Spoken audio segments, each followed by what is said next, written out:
ดึกแล้วได้พี่น้องเอ้ยมันทุ่มหนึ่งแล้วได้นี่นะหิวแล้วอยากกินข้าวกินน้ำแล้วเอาก็จะได้กินแล้วบาดนี่นะถ้าบ่กินเนี่ยได้มันหิว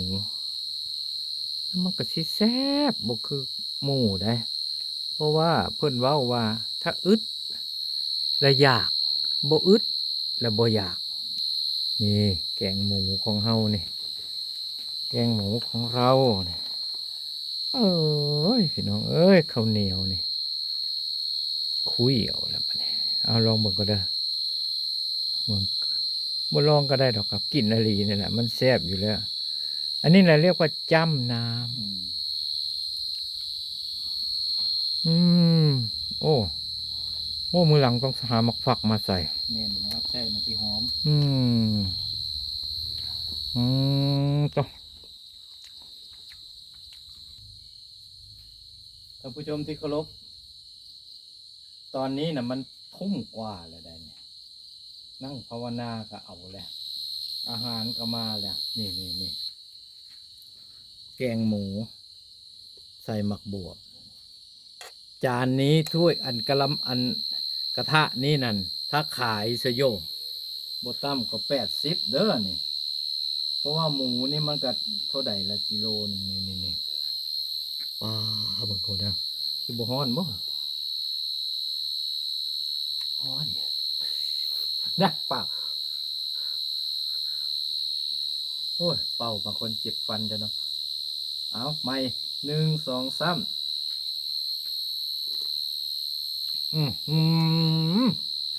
นี่จำน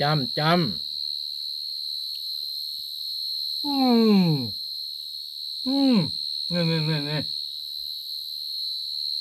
อีกตอนนึงเนี่ยเขาเรียกว่าสูตรน้ำอันนี้นะสูตรน้ำนี่โอ้ยมีแหงเดียวแล้วก็ปั๊มตอนนี่ปั๊มตอนสูตรน้ำปั๊มตอนคนที่สามเอานี่ปั๊มตอนทั้ง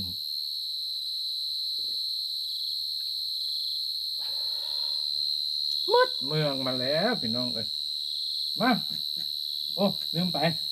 ก่อนจะกินข้าวเราอยู่ในป่าในเขาเนี่ยเพิ่นบอกว่าให้ถวายเจ้าที่เจ้าฐานอย่ากินผู้เดียวเจ้าของเรากินบ่ขาดซุปปากขาดปากกันหมู่ผมบ่ให้กินเพิ่นว่าน่ะนี่เอาข้าวเหนียวมาเนี่ยเอาสิจ้ำเอาก็ได้ ถ้าจ้ำคนที่จ้ำเนี่ยเรียกว่าหมอจ้ำแต่ของผมบ่ต้องจ้ำครับเพราะว่าผมเป็นคนรวย มีเยอะให้กินเป็นตอนเลยอันนี้ผมก็ต้องบอกว่าสาธุสาธุอุกาสาอุกาสาปุกาขอโอกาสเทวาอารักษ์เทพพรหมสิ่งศักดิ์สิทธิ์ลูกขะเทวาปุมมะเทวาอยู่ในตาดไฮนี้เด้อพญานาคคุดยักษ์บังบดรับแลยักษ์มีโตหรือบ่มีละแต่ผู้ฆ่าเนี่ยขอถวายไว้ก่อนละเพื่อความเป็นสิริมงคลขอถวายให้บุญนี้เป็นอาหารทิพย์เสื้อผ้าอภรณ์ที่วิมานแก้ววิมานทองขอให้มีปริมาณขอบเขตจำกัดสิ้นสุดบ่ได้เข้าปันนี้นะเป็นอินฟินิตี้